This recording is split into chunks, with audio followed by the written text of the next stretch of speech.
Hi everyone. I did a piece about my cottage for our anthology, and it was inspired by our mini lesson on using sounds and different types of senses rather than just sight for description. Um, my intended audience, or my intended purpose for the piece was to really give my readers a sense of place and feeling like they were there. Because I started out with the moment that we're all kind of experiencing the gray, kind of gloomy days of spring, and the excitement that I feel, and I think that others might feel as summer approaches. So that was my intended purpose, was to really get my readers to get a sense of the feelings and the love that I have for this special place that I go to during the summer. My intended audience was really anybody. I think it's kind of special in that my family and friends that have been there can hopefully put their finger on the things that I describe.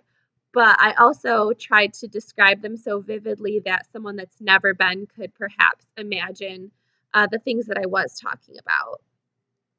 As a writer, when I was planning, revising, and publishing, I made the choice, first of all, to kind of start in a moment that I think was relatable to everybody, and then move from there into something else that I was imagining.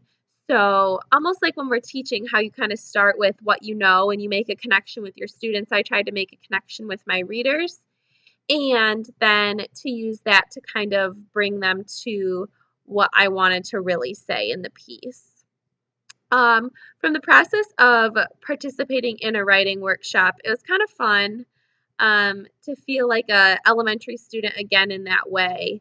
I remember having a love for writing, and I still do, but I don't really do it very often. I feel like I don't have a chance or don't have time, or it might be kind of silly. So, going through the process again was really, really fun to rediscover that part of myself that I enjoyed, and to also, it was also really valuable as a teacher, I think, to have that discomfort and kind of the awkwardness of, oh, I wonder if this sounds good, or is someone really going to read this? Is anybody going to care?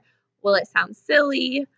Um, the pieces that I'm like, I really hate this part that I'm saying right now, and I think it sounds awful, and kind of taking that rough draft and really polishing it to be the piece that I want. I think it helps us step into our students' shoes because maybe we did or maybe we didn't have that experience of a writing workshop as a student, but it's been so long, at least for me, that it was really valuable to go back and do it again.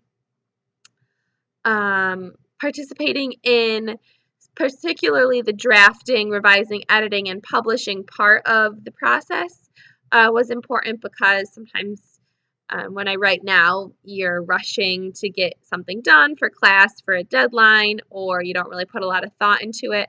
So it was nice to really have a chance to go through those processes again and see the value in each one and watch your piece transform and be really proud of it.